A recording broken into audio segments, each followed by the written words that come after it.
नमो सिद्धार्थ नमो आयरी नमो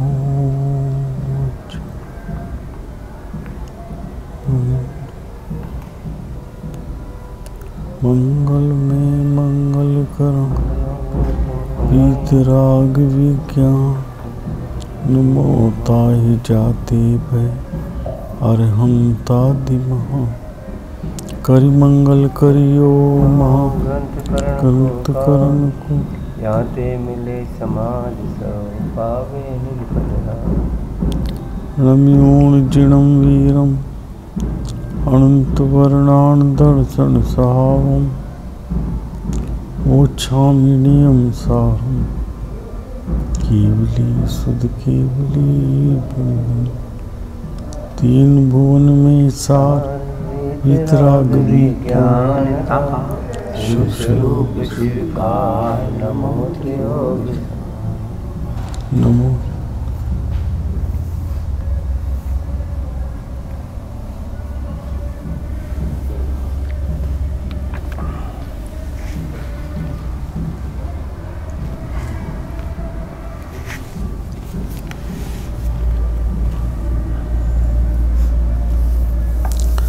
आज शायद 9 पेज चलेगा, है ना?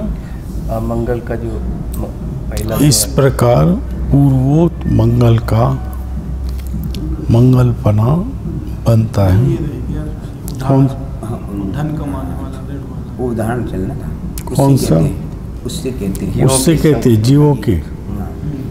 अच्छा ठीक है। पुनश्चय वे कहता है, पहले यहाँ से पढ़ लेते हैं। ऐसे तो मानेंगे, जो आपने कहा मानेंगे, परंतु कोई ऐसा मंगल नहीं करता उसके भी सुख दिखाई देता है, पाप के उदय नहीं दिखाई देता। और कोई ऐसा मंगल करता है उसके भी सुख नहीं दिखाई देता, पाप का उदय दिखाई देता है। इसलिए पूर्वोक्त मंगलपना कैसे बनता है? मंगल तो इसलिए किया था सुख हो, दुख ना हो। और मंगल की परिभाषा भी की, उसके अंदर मंग माने पवित्रता, पवित्रता सुख जो उसको लाए, मम माने पाप उसको गलाए।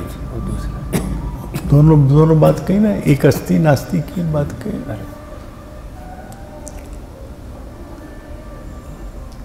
तो यहाँ उसने वही सीधा प्रश्न किया है कि बहुत से ऐसे जीव हैं जो जिन शासन को नहीं मानते, जिन धर्म को नहीं मानते, जो अनमत की बात पहले की थी उन्हीं की बात करते हैं। उनके भी सुख दिखाई देता है और दुख दिखाई नहीं देता, बिना मंगल किए। और बहुत से ऐसे धर्मात्मा जीव भी दिखाई देते हैं जिनको दुख दिखाई देता है, रोग पीड़ा दारिद्र आदि दिखाई देता है। सुख दिखाई, लौकिक सुख की बात कर रहे हैं, वो उतना ही जानता है वो बेचारा जो प्रश्न करता है, जिसकी तरफ से प्रश्न कर।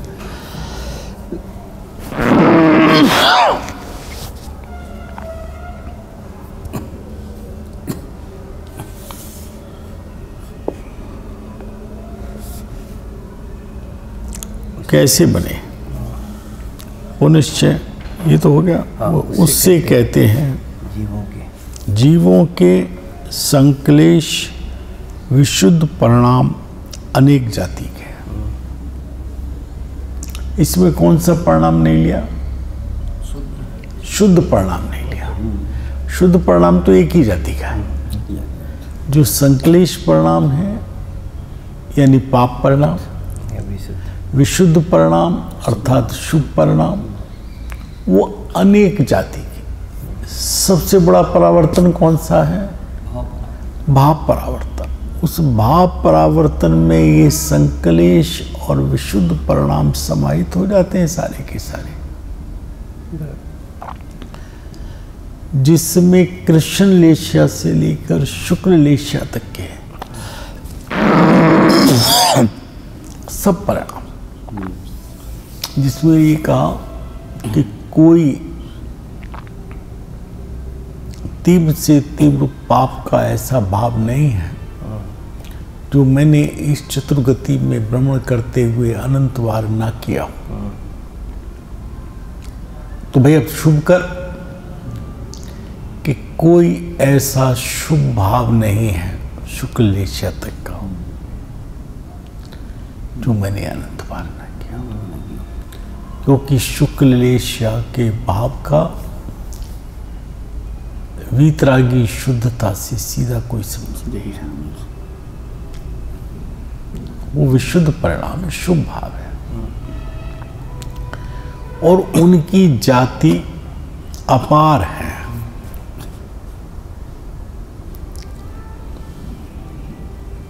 उनके द्वारा अनेक कालों में पहले बंधे हुए कर्म एक काल में उदय आते। संक्लेश परिणाम के द्वारा बंधे हुए पाप कर्म और विशुद्ध परिणाम के द्वारा बंधे हुए पुण्य कर्म, ये दोनों तरह के परिणाम के कारण बंधे हुए पुण्य और पाप के कर्म एक समय में उदय आते हैं। किसी को पाप के उदय आते हैं, किसी को पुण्य के कर्म उदय में आते हैं, जो बहुत काल में बंधे थे। इसलिए जिस प्रकार जिसके पूर्व में बहुत दिन धन का संचय हो, जिसने बहुत धन कमाया हो पहले, उसके बिना कमाए भी धन दिखाई देता है, ऋण दिखाई नहीं देता। उसके आज कोई आमदनी ना भी हो तो भी आज अगर वो शुभ भाव ना भी कर रहा हो, वो मंगलपना ना कर रहा हो, तब भी उसी को लेना है यहाँ पर मंगल। तथा जिसके पूर्व में ऋण बहुत हो और कमा भी रहा हो, तो ऋण में जा रहा हो तब भी ऋण दिखाई देता है, पैसा हाथ में दिखाई नहीं देता। यहाँ पे लेना उनकी जो मंगल करते हैं कि मंगल करने पर भी जो आपने प्रश्न किया दुख दिखाई देता है, सुख दिखाई नहीं देता धर्मात्मा जीवों को, तो उनके पहले पाप का उदय वर्तमान में ऐसा आया हुआ है कि ये वर्तमान में जो मंगल कर रहे हैं ये तो पुण्य रूप ही है, शुभ भाव रूप ही है, इसको पाप भाव रूप नहीं मान लेना। लेकिन पिछला जो कमाया हुआ पाप था वो वर्तमान में उदय में आया है। उस उदय में आने के कारण उसको सुख नहीं दिखाई देता, दुख दिखाई देता है। और जो मंगलपना नहीं करते अर्थात जो पाप परिणामों में हैं, उनको वो मंगलपना ना करने पर भी यदि पिछला पुण्य का उदय में आया है, संचय उदय में आया है, तो उनको पाप नहीं दिखाई देता, पुण्य दिखाई देता है, सुख दिखाई देता है, दुख दिखाई नहीं देता। क्लियर हो गई बात? चले आगे।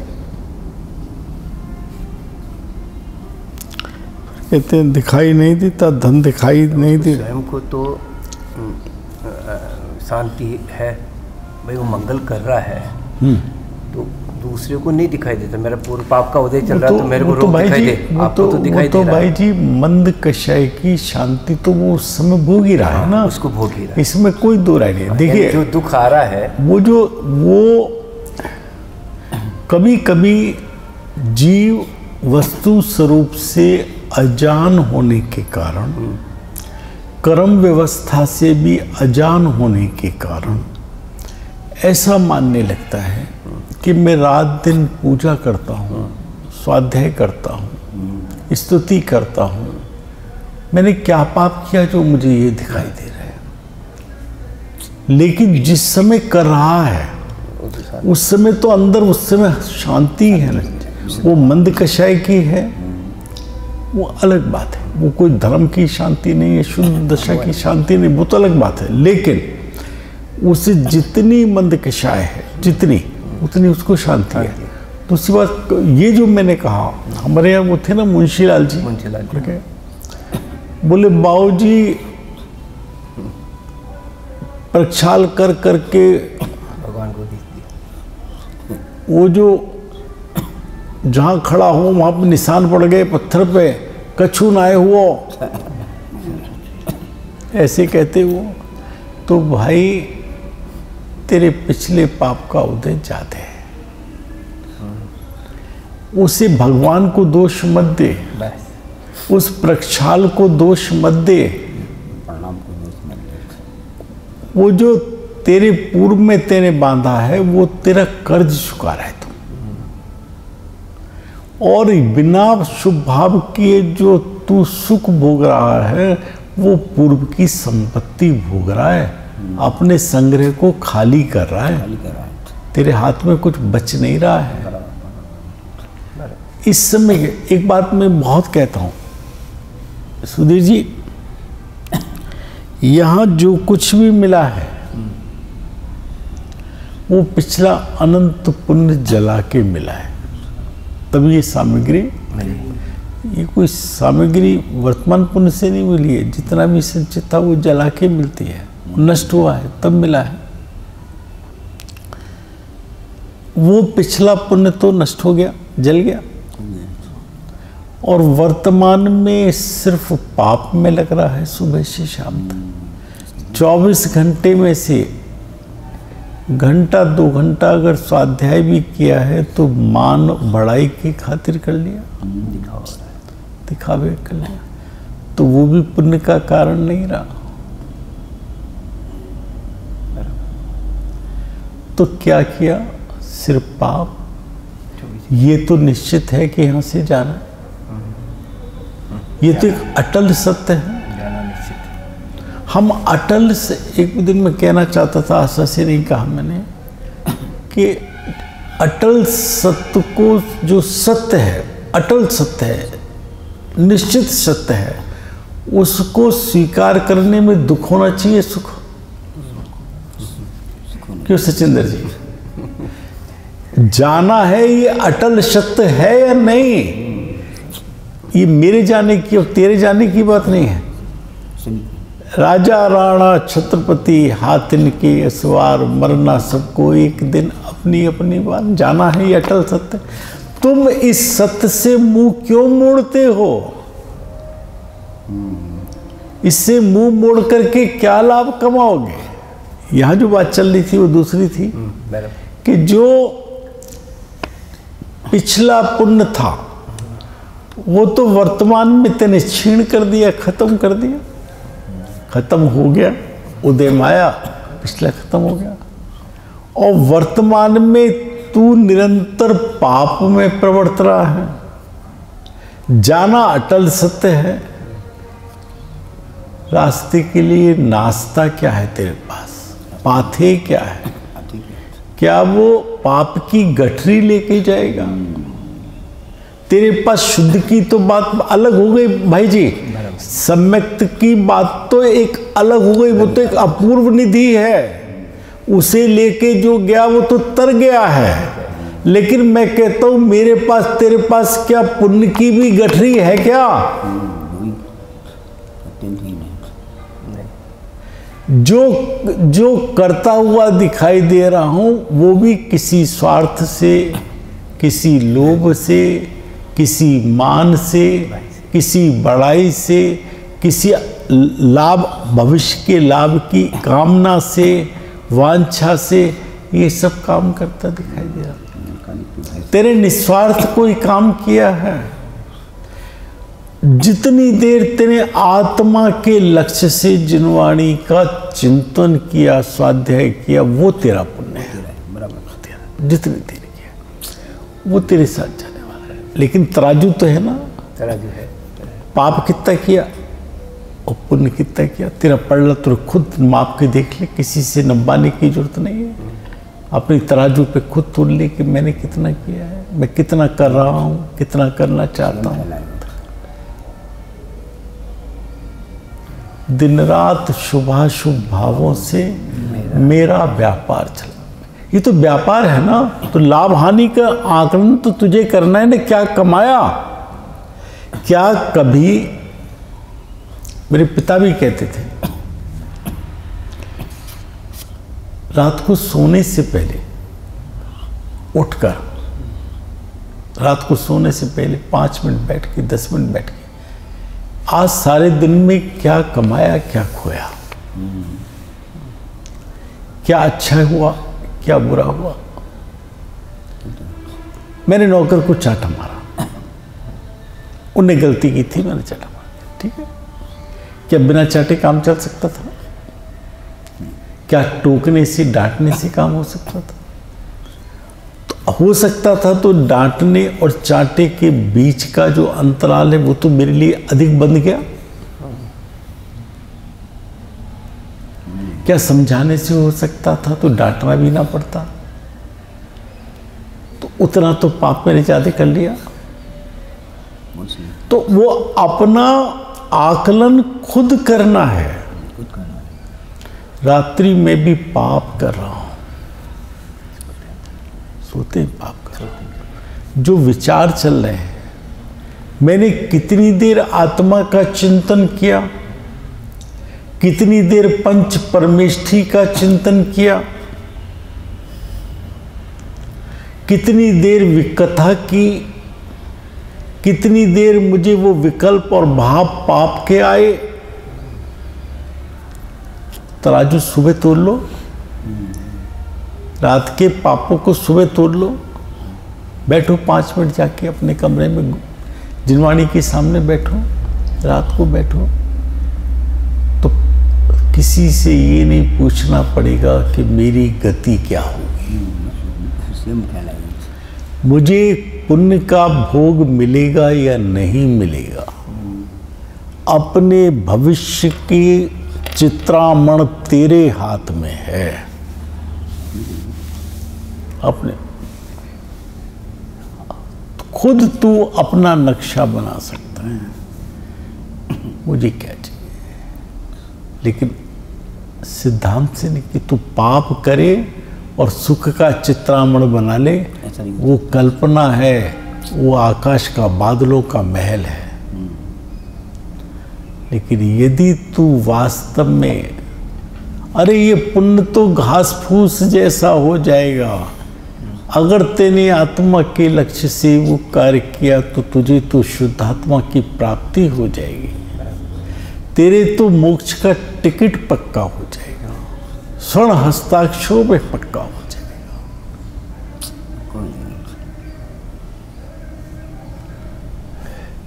अनंत केवल ज्ञानी, अनंत सिद्ध परमात्मा तेरे टिकट पर अपने ज्ञान हस्ताक्षर कर देंगे कि अब तू जाने वाला है।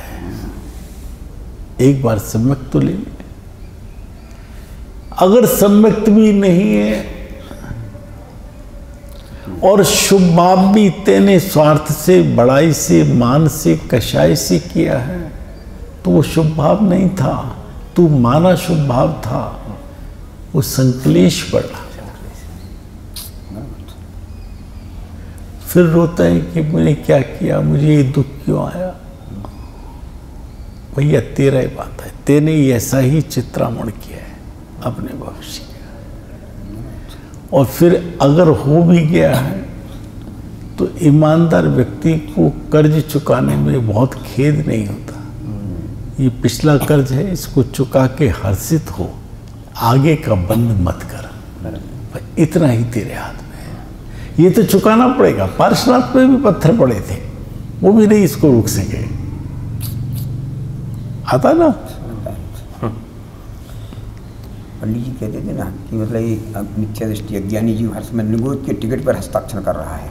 पिताजी ऐसा कहते थे हर समय थे। ये मैंने कल बच्चों को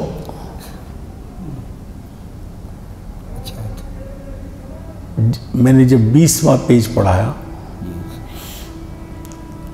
और जब मैंने ये कहा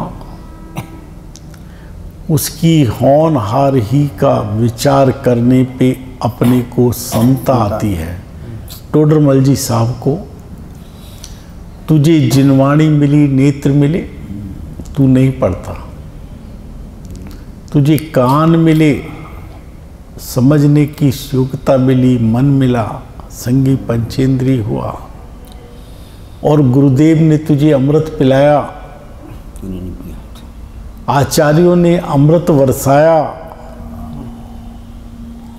लेकिन तुझे नहीं रुचता, तो तेरी होनहार ही का विचार करने पे अपने को समता आती है। टोडरमल जी कहते हैं हमें तुझसे द्वेष नहीं होता, तेरे पे करुणा आती है। जैसे माँ को बच्चे के पांव पालने में दिख जाते हैं, हमें तेरी स्थिति का पता लग रहा है। तू कहाँ जाने वाला है? तू उस पर्याय में जाने वाला है जहाँ तुझे नेत्र और कर्ण इंद्रिय नहीं मिलेंगे। तू विकल्पत्रय में जाएगा, और मूल रूप से तो तू निगोद में जाने वाला है। जब मैंने 2-3 बार कहा तो मुझे लगा मैं इन्हें दिखा दूं। 313 पेज पर स्पष्ट लिखा हुआ है कि निगोद पर्याय को प्राप्त करेगा।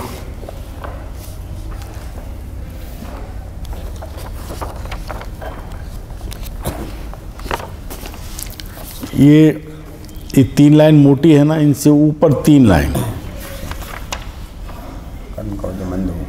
तब यदि पुरुषार्थ करके ये जो शुभ पुण्य का उदय आया, भाई जी, मंद कषाय हुई,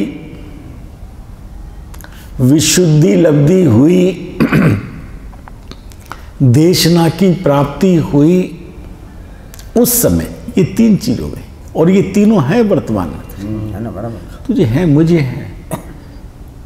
मुझे क्षोभसम लब्धि हुई है, जिनवाणी सामने है, मंदिर में बैठा हूं, विशुद्धि लब्धि हुई है, किसी ने जबरदस्ती नहीं भेजे, यहां पे कोई मुझे कमाई नहीं होनी स्वार्थी। गुरु की वाणी मिली है, अभी आपने सुनी है, तो कहते हैं तब यदि ऐसी स्थिति होने पर यदि पुरुषार्थ करके मोक्ष मार्ग में प्रवर्तन करे, अर्थात सम्यक्त ग्रहण करे, सम्यक्त ले, वहां से मोक्ष मार्ग का प्रारंभ होता है ना।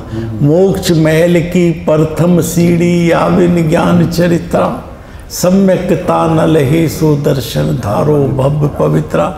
गुरुदेव बहुत के पहलो पगथिया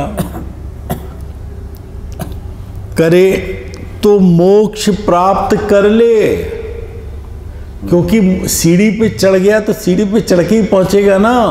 और वो किसकी सीढ़ी पे? मोक्ष महल की सीढ़ी पर, तो मोक्ष में वहां तक भी पहुंच जाए, अंत महल में जाके निवास करे अनंत काल के लिए, मोक्ष लक्ष्मी को वरे। उसी को मोक्ष मार्ग का उपदेश देते हैं गुरु, करुणा करके तुझे कहते हैं कि तू प्राप्त करने योग्य है, तुझे क्षोभसम लब्धि हुई है, तू सुनने आया है, तो तुझे ये उपदेश देते हैं। और अब तेरा पुरुषार्थ है, तो पुरुषार्थ करे तो मोक्ष को प्राप्त कर ले, मोक्ष मार्ग प्राप्त कर ले और मोक्ष को प्राप्त कर ले। फिर कहते हैं और यदि मोक्ष मार्ग में प्रवर्तन नहीं करे, इतना सब कुछ मिलने पर भी, सब साता होने पर भी, निरोगता आयु लंबी होने पर भी ये नहीं करे, मोक्ष मार्ग में प्रवर्तन नहीं करे, तो जिनको तू शुभ भाव कह रहा है, विशुद्धि कह रहा है, उनके बल पर किंचित विशुद्धता पाता है, किंचित विशुद्धता पाता है, यानी विशुद्धि से कोई अच्छी गति आदि पुण्य का लाभ सामग्री का मिल जाता है। फिर तीव्र उदय आने पर निगोद आदि पर्याय को प्राप्त करता है। निगोद आदि किसको कहा भाई जी? तहाते तन चैपुर थावर तन धरे, एक श्वास में 8-10 बार, जन्मो मरो भरो दुख भार, निकसी भूमि जल पावक भयो, पवन प्रत्येक वनस्पति देव। ये स्थावर पर्याय को प्राप्त करेगा। और तुम्हें मन से लगाना भी है तो 2 इंद्री 3 इंद्री विकल्प त्रय लगा लो, असंगी पंचेंद्री लगा लो, उनको प्राप्त कर लिया तो असंगी जैसा ही है, वही है ना, स्थावर जैसा ही है, ये पर्याय को प्राप्त करेगा। इसलिए ये जो तुझे अवसर मिला है इसे चूकना नहीं, इसलिए अवसर चूकना योग्य नहीं है। नीचे है ना, इसलिए अवसर चूकना योग्य। अच्छा, यहाँ जो कर्मों का तीव्र उदय की बात है तो असंगी में अपन घटाएंगे कि जो अरुचि वाले जीव हैं? कर्मों का अभी आपने पढ़ा, पुराना बंद पढ़ा हुआ है। हाँ। किसी समय बंद कम उदय आया, हाँ। तो तुझे साता का अनुभव हुआ और तेने उसमें सुख मान लिया, और अगले समय में ही तीव्र कर्म का उदय आ गया, जो संचित पड़ा है 70 कोड़ा कोड़ी सागर का। और तुझे उस काल में पहले तेरे आयु का बंध हो चुका था, देव का तो भवंत्रिक में चला गया, तुझे मनुष्य गति का हुआ तो कुमानुष में चला गया, त्रिंच आदि में चला गया। फिर तुझे उस समय यदि तुझे आयु का बंध हुआ तो निगोद आदि पर्याय का बंध हो जाएगा, स्थावर का बंध हो जाएगा। ये जिनवाणी कह रही है भैया, स्पष्ट कह रही है, कोई चीज छुपा के नहीं कह रही है जिनवाणी। और नीचे की लाइन में मोटी में लिखा है कि अब सर्व प्रकार से अवसर है। तुझे गुरुदेव मिले हैं, जिनवाणी मिली है, जिन धर्म मिला है, सच्चे देव तेरे सामने विराजमान है। अगर तू ये अवसर खोएगा फिर अवसर तो चला जाएगा, निगोद आदि पर्याय प्राप्त करेगा। और एक बार निगोद में गया, कहते हैं एक सुई की नोक के बराबर जो प्याज लहसुन का रस, उसमें असंख्य शरीर, इनकी संख्या नहीं, और प्रत्येक शरीर में 3 काल के सिद्धों से अनंत गुना। अगर एक शरीर के ही जीव निरंतर सिद्ध होते रहें तो वो शरीर भी खाली नहीं होगा, और ऐसे ऐसे असंख्य शरीर तो एक आलू की नोक में है। हमें ख्याल नहीं आता है खाते में, स्वाद के लोभ में हमें ख्याल में नहीं आता है। प्याज खाएंगे, लहसुन खाएंगे, गाजर खाएंगे,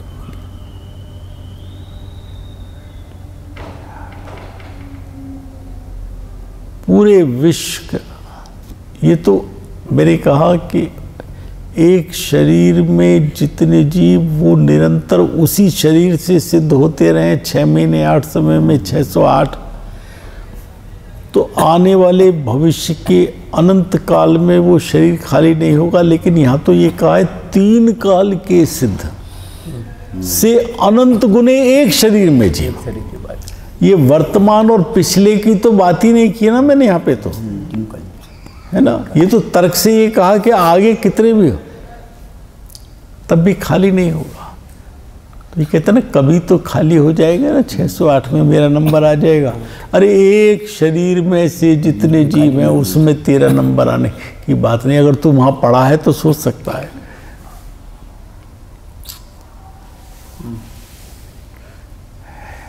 बढ़िया जी। बहुत। लेकिन इसमें एक बात करी कि तीव्र कर्म का उदय चल रहा है तो तेरा पुरुषार्थ नहीं चलेगा, ये बात वो तो पुरुषार्थ का भाव ही नहीं, वो तो ऊपर की बात है। हाँ, ऊपर में ऊपर की बात। नदी का वो जब नदी की कथा लेंगे तो वो पूरी कथा ले लेंगे, कोई बात नहीं है, बहुत अच्छी कथा है वो। यहाँ पे नदी के उसके अंदर लेना, प्रवाह हल्का है, हल्का और प्रवाह तीव्र है। नदी का प्रवाह तीव्र है तो तू निकलने के योग्य नहीं है, और प्रवाह जिस समय मंदा है। अब क्या क्या चाहिए तुझे? पहली बात, मैं नदी से निकलूं, ये भाव चाहिए, समझो भाई जी। उसमें इतना खोल नहीं है, मैं निकलूं ऐसा भाव चाहिए।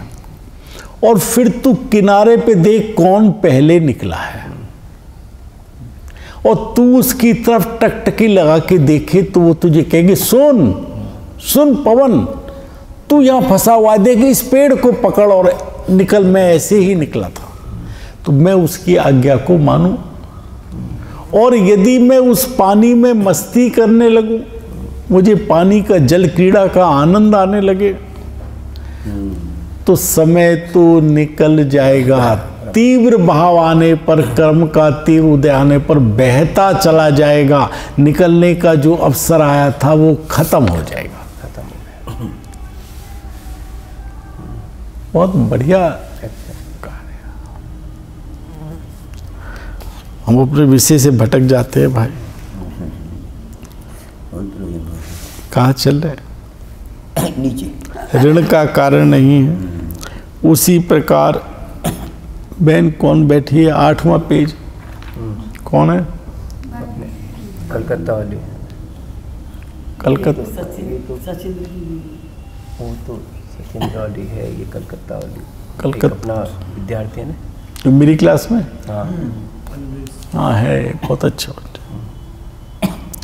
उसी प्रकार जिसके पूर्व में बहुत पुण्य का बंध हुआ हो, उसके यहाँ ऐसा मंगल किए बिना भी सुख दिखाई देता है। ये बात हमने कर ली चर्चा, ठीक है, पढ़ लेते हैं। पाप का उदय दिखाई नहीं देता, और जिसके पूर्व में बहुत पाप बंद हुआ हो, उसके यहाँ ऐसा मंगल करने पर भी सुख दिखाई नहीं देता। जो साता वेदनी है ना, असाता वेदनी का काल उससे दूना बनता है। वो पुण्य प्रकृतियों से 10 कोड़ा कोड़ी सागर, और पाप प्रकृति से 20 कोड़ा कोड़ी सागर। तो पुण्य के पाप के तो गट्ठे पड़े हुए हैं। वर्तमान में उन गट्ठों को तो एक समय में नष्ट कर सकता है। शुभ भाव से तो वो गट्ठे हीनता को प्राप्त हो सकते हैं, लेकिन तीव्र तेरा शुभ भाव हो तो वो गट्ठे पुण्य में परिवर्तित भी हो सकते हैं। एक बात और, यदि तेने अपने गायक भगवान आत्मा का लक्ष्य करके उधर दृष्टि कर ली, तो अरे वो पाप सब खत्म हो गए। तू तो अरहंत हो गया। उसमें आया, मैं कल पढ़ रहा था भाई जी नियम सार में, अरहंत भी तू है, सिद्ध भी तू है, आचार्य भी तू है, उपाध्याय भी तू है, हो गया तू। क्योंकि अनंत अनुबंधी और मिथ्यात्व का अभाव हो गया। इस सब के अंदर मूल कारण मिथ्यात्व था, वो खत्म हो गया, और अनंत संसार का अनुबंध तेरा बंद हो गया। अनुबंध यानी एग्रीमेंट, इंग्लिश में कहते हैं एग्रीमेंट। वो एग्रीमेंट अब तेरा खत्म हो गया। जो तेने अनंत संसार का एग्रीमेंट कर रखा था परिभ्रमण का, अब वो नहीं रहा, इसलिए तू तो पार हो गया। बच्चा हॉस्टल में जा रहा हो पढ़ने कहीं दूर, मुंबई, शिमला, नैनीताल, तो अभी घर पे ही है, तब भी कहते हैं ना चला, ये तो गया। वो गया नहीं है, फिर भी गया, हमारे लिए गया। इसी तरह जो जिसने सम्यक्त को प्राप्त किया वो सिद्ध हो गया, अभी संसार में है, पुण्य पाप का बंद कर रहा है, देहिक ऐन्द्रिक सुख दुख को भोग रहा है, लेकिन उसके साथ निरंतर सुख का गटागटी चल रही है, अतीन्द्रिय सुख की गटागटी चल रही है।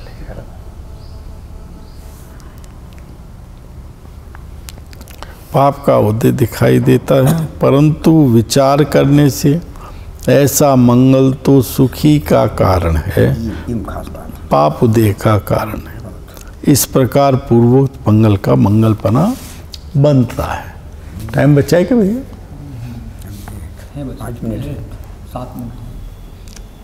पुनश्च वह कहता है, यह भी माना, अब फिर पुरानी बात पे जो मैंने कही थी ना, शक्ति वाली और ये, वो इसमें आ जाएगी। हमने ये भी मान लिया कि उनके पिछला माल रखा हुआ था इसलिए खाते हुए दिखाई दे रहे हैं, भूखे नहीं मर रहे। और वो बेचारा जो मंगल कर रहा है उसके पुराना वाला नुकसान कर्जे का चल रहा था, इसलिए वर्तमान में भूखा दिखाई दे रहा है। और ये भी हमने स्वीकार कर लिया, मंगल करना तो सुख का ही कारण है, दुख का कारण नहीं है, ये भी हमने मान लिया। लेकिन हमारा एक प्रश्न ये है कि जिन शासन के भक्त देवादी हैं, देवादी जो हैं जिन शासन के भक्त हैं, वहाँ कोई दूसरा धर्म नहीं चलता है भाई जी कि ये वाला धर्म है ये, लेकिन कभी कभी जो उनकी पुरानी वो पड़ी हुई है मान्यता संस्कार, उस संस्कार के बल पे उधर का राग हो जाता है।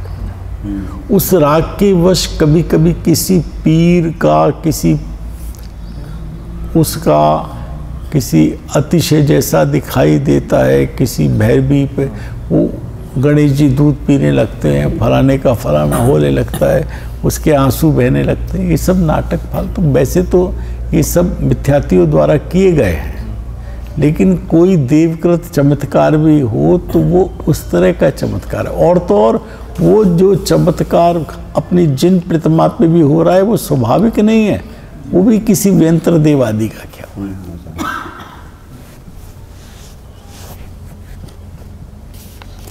तो वो यही प्रश्न करता है, जिन शासन के भक्त देवादि हैं उन्होंने उस मंगल करने वाले की सहायता नहीं की और मंगल ना करने वाले को दंड नहीं दिया, इसका क्या कारण है? इसका क्या कारण?